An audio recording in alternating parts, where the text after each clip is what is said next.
Welcome to the deep dive. Today, we're jumping right into a really interesting source you brought in, Mark Hatmaker's No Holds Barred Fighting the Book of Essential Submissions. Yeah, this one's great. And this isn't your typical training manual, right? It's Yeah. all about what actually works in MMA based on, well, actual data. Exactly. Hard data. Our goal here is kind of boil it down, get to the core essentials fast. So you shared this book, and what stands out is its evidence-based approach, which, isn't always common. Right. He really moves past just tradition or like dogma. He analyzed, what was it, 640 fights? Yeah, 640 UFC and Pride fights, and crucially, focusing on the finishes, the KOs, and the submissions. That's the core of it, yeah. No decisions muddying the waters. And this is going to be super insightful for our listeners, whether you're just into combat sports dynamics or maybe looking for strategies you can apply elsewhere. Or even just curious about data analysis in like a physical domain. Totally. There are some real surprises in here. We'll look at what the numbers say about technique, utility, training. It might flip some assumptions. Mm-hmm. And you mentioned the data points to conditioning and striking being foundational, which is a key takeaway. Absolutely.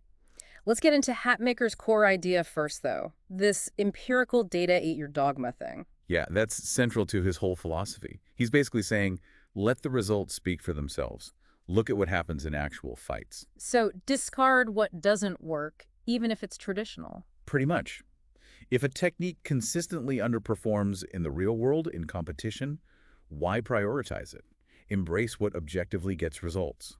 Okay, so that leads to his distinction between subjective and objective rankings. It's not about style points. Not all. Subjective is taste, right? Like who you think looks better fighting. Objective is based on quantifiable stuff, who actually won and how. And this book is firmly in that objective camp. Definitely. He treats MMA competition, the cage, the ring, as a laboratory. A laboratory, I like that. High-stakes testing. Exactly. It generates solid objective results about what works and what falls short under pressure. And that data, he argues, should be what informs training. That's the crux of it. Now, super important point he makes, this is strictly for MMA competition, right? Not street self-defense. Oh, absolutely vital distinction. He mentions his other work, No Second Chance, deals with that. Street fights are totally different beasts. Different rules, different dynamic. Yeah, no refs on the street. Right. And the mix of striking and grappling in MMA demands strategies that just wouldn't make sense or might even be dangerous in a self-defense scenario. Okay, got it. So the methodology, 640 fights, that's substantial. It is. He took the last 40 UFC and last 40 Pride events, relative to when he wrote the book anyway. And focusing purely on KOs and submissions. No decisions, no doctor stoppages. Correct. Keeps the data focused on clear, definitive, fight-ending techniques. Makes sense. Doctor stoppages can be tricky, attributing the exact cause and decisions. Yeah, they involve judging criteria, not just a single finishing moment. He does mention looking at damage points occasionally. Right, but that wasn't the main focus. No, mostly he's stuck to the clear KO or submission. Only if, like, accumulated damage undeniably led straight to the win, like maybe a knockdown followed instantly by ground and pound, would he consider it more broadly. But the aim was clear finishes. Okay. Now, he brings up Pareto's principle, the 80-20 rule. How does that fit in? Ah, yeah, the 80-20 rule. It's fundamental for him. He applies it to training, basically saying a small chunk of what you train, maybe 20% of the techniques or drills. It gives you 80% of your results, like your wins. Exactly. And conversely, you might spend a lot of time on stuff that only yield a tiny fraction of your success. So it's about identifying that valuable 20%. Precisely. Pinpoint the high-impact training, the techniques that actually work in fights, and focus your energy there. Avoid getting bogged down in stuff that looks cool but rarely finishes fights. It's amazing how that 80-20 thing applies everywhere. Isn't it? Even here. And this ties right into his hierarchy of utility. Explain that. So the hierarchy of utility flows directly from that Pareto idea. It's his ranking of offensive tools, strikes, submissions, takedowns, based purely on how often they actually finished fights in those 640 bouts. So the most successful techniques are at the top. Right. Descending order of success, the stuff that got the most KOs and subs is tier 1. Things with fewer finishes are lower down. The idea being train the top-tier stuff the most. That's the core concept. Build your training and strategy around what the data shows has the highest probability of success. Like playing the odds, he uses a casino analogy. Makes sense. Be scientific about it. Yeah, rather than just going with tradition or what your coach happens to like. Okay, then there's the flip side. The hierarchy of futility. Sounds Oh. kind of grim. Yeah, it's the inverse. It lists techniques with really low success rates, or even more telling, techniques that were never even attempted in all those fights. Never tempted. Wow. Yeah, which really makes you question their practical value in MMA competition, doesn't it? No, so if something's way down there, maybe it's not worth the training time. That's the general implication. But he does add a couple of important caveats. Like what? Well, maybe fighters just aren't aware of a potentially good technique or haven't figured out how to set it up properly in MMA yet. That's one possibility. Okay. Lack of awareness. Or maybe a technique works great in, say, pure judo or BJJ, but it just doesn't translate well when strikes are involved, and the MMA context changes things. Right. So be open-minded, but stick to the fundamentals that are proven. Something like that. Balance is key. Okay. This is all building towards this big concept, the Bellagio hypothesis. Cool name. What's that about? The Bellagio hypothesis. Yeah. Yeah, it's memorable. It's his overarching training continuum, pulling all his data together. It ranks the broad aspects of MMA conditioning, striking, grappling in order of their demonstrated utility. Based on the data. Based on the data. He calls it Bellagio because it's about playing the house odds, betting on what consistently wins. Okay. Lay it out for us. What's at the absolute top? What's most important according to this? Number one, maybe not a huge shock, is conditioning. Conditioning. Makes sense. He argues, pretty convincingly, that without the gas tank, without the physical and mental endurance, technique just crumbles. Yeah. Fatigue makes cowards of us all, right? Exactly. And MMA conditioning is brutal strength, power, cardio, recovery, mental toughness, all of it. Okay. So conditioning is king. What's number two? Number two is boxing. Boxing. Interesting. Yeah, basic punch combos got a lot of wins in his data. The overhand punch was a major KO weapon. Plus, he stresses how boxing sets up everything else, takedowns, ground and pound. It's the bread and butter. So even in a book about submissions, the data points heavily to striking first. It really does. After boxing, number three is shooting takedowns. Takedowns, okay. Now, he notes that takedowns themselves rarely led directly to KOs in his data set. But they're the essential bridge, right? The link between standing and ground fighting. Without takedowns, it's just kickboxing. Precisely. You got to be able to dictate where the fight happens. Okay, after shooting. Number four is clinch work. He puts it almost equal to shooting in importance. Even though it didn't get many direct finishes. Right. Because the clinch is often where the fight goes when a takedown is defended. It becomes the next battleground, a place to create offensive openings, if you're skilled there. Control the clinch, control the transition. Got it. What's next? Number five is parterre. Parterre. Yeah, it's basically ground wrestling, ground positioning. Think controlling your opponent, getting dominant position before you start striking or hunting for submissions. Ah, okay. So position before submission. Yeah. Or ground and pound. Exactly. He uses that specific term to emphasize movement and control, not just locking something down. Good parterre, good riding, sets up everything else on the ground. Okay. And then number six is? Ground and pound, finally. Yeah. Lots of finishes there in the data. And he makes a strong case that even many submission wins are really set up by ground and pound, softening the opponent up first. Right, making them expose themselves. And then, number seven, perhaps surprisingly given the book's title. Submissions. Last. Last in this hierarchy of utility, yeah. He admits he loves submissions, calls himself a submission junkie, but the data suggests they're often facilitated by the striking and positioning that comes before them in MMA. Wow. So the Bellagio hypothesis paints a clear picture. Conditioning, then striking, then the ability to transition, shooting clinch, then ground control, parterre, then ground and pound, and then submissions in terms of overall fight finishing utility according to his data. That's the framework, yeah.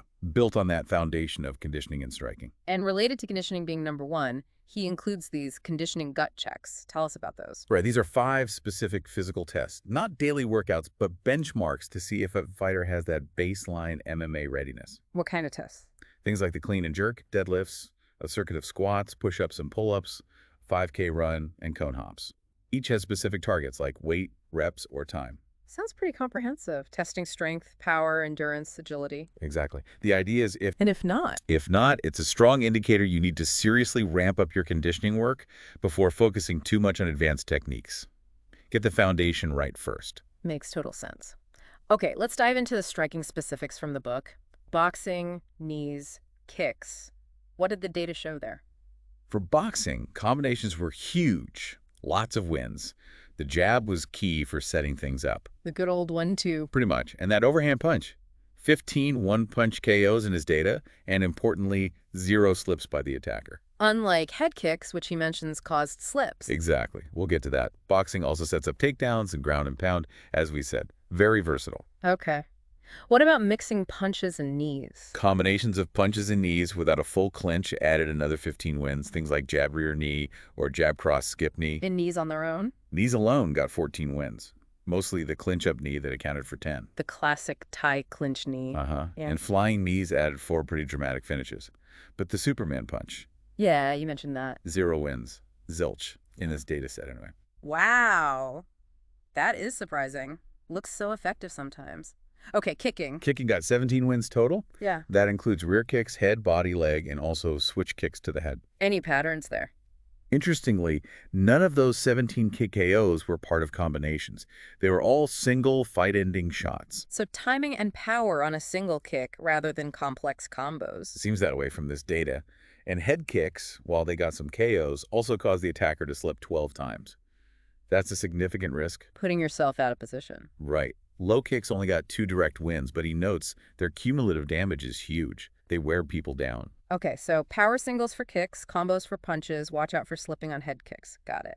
Let's move to the ground and pound strategies. Key takeaway here. It's effective almost exclusively from the pop position. You need to establish and maintain control first. Think ride, not pin, as you said he put it. Exactly. It's about dynamic control, staying on top, creating striking opportunities. And he ranked the positions for ground and pound effectiveness. Yeah, based on KOs achieved from each. And number 1 was inside the guard. Inside the guard? Seriously, not mount. Nope. Inside guard topped his list for KOs. Right. Then came mount or top saddle. Top saddle being that chest-on-chest pin. Yes, straddling the torso, facing the head. Then cross body, the quarter position, back mount, inside half guard, knee right, lateral press, and finally standing strikes on a grounded guy. That inside guard ranking is definitely counterintuitive. It really is. Shows there are opportunities there people might overlook. He emphasizes standard punches, hooks, drop elbows, some back elbows, and hitting the body too. Okay, very interesting. Now, the main event, given the title, Essential Submissions. What came out on top? The armbar. Most successful overall, 54 wins in the study. 54, that's a lot. It is. There was a huge disparity. 40 of those were in Pride, only 14 in the UFC. 40 versus 14, that's massive. Did he explain why? He points it out, highlights it as significant, but doesn't really offer a definitive reason, just presents the data. He does detailed setups for mount, guard, quarter position, even transitions from triangles. That Pride versus UFC thing is fascinating, though. Rules, ring versus cage, style differences. Could be any or all of those. The ropes might allow different setups or escapes compared to the fence. Maybe fighter tendencies or common training methods differed significantly back then. It's a real statistical anomaly worth thinking about. Definitely. What was number 2? The sleeper, or rear naked choke. 40 wins total. Another strong showing. Any UFC Pride difference there? Yep, but the other way around. 28 wins in the UFC, 12 in Pride. Huh. So the choke favored the octagon, the armbar favored the ring in this data set. Seems so. For the sleeper, he emphasizes his 1-2-3 concept for applying it. 1, control the upper body. 2, get your hooks in. 3, apply the choke. Also mentions palm to palm and one-armed variations. Control first. Makes sense. What's next? Guillotine choke, 34 wins. Slightly more common in the UFC again. Where were most guillotines finished from? Often from the bottom scissors guard, using the legs to really stretch the opponent out and tighten the choke. He also notes arm-in guillotines and standing versions. Okay. How about the triangle choke? That's a fan favorite. Triangle had 18 wins, which honestly seems a bit low considering how often you see it attempted. Yeah, you see tons of attempts. Right. Suggests finishing it is harder than it looks. Tight positioning is absolutely key. Yeah. He mentions quick open setups are common at high levels and also talks about anti-slam tactics, which are crucial. And you can ground and pound from a triangle too, right? From the bottom. Exactly. It's unique in that way. Offers offense from a defensive position. What else made the list? The shoulder choke, or arm triangle, had 7 wins. Various setups from mount, crossbody, half guard. And the heel hook had 6 wins, mostly in Pride again. Heel hooks seem kind of opportunistic sometimes. That's kind of how he describes it, yeah. Maybe more luck than design in some cases. Grip is paramount because, feet get sweaty and slippery. True. And anything with fewer than 6 wins, he just called an outlier. Yeah, for this book focusing on essentials, he grouped anything below 6 wins as an outlier.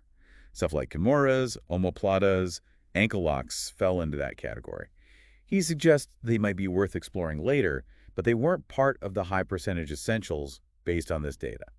Okay, so wrapping this deep dive up for the listener, the big takeaway from essential submissions seems to be that, ironically, fundamentals like conditioning and basic boxing are maybe more essential according to the numbers. It definitely paints that picture. Submissions are crucial, no doubt, but their effectiveness in MMA often builds on that striking foundation, especially ground and pound.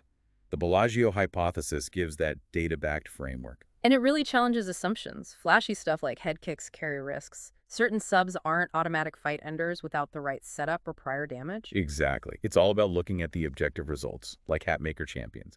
Moving away from just tradition or what feels right towards what the evidence shows actually works in competition. So for everyone listening, maybe think about that Pareto principle, that hierarchy of utility.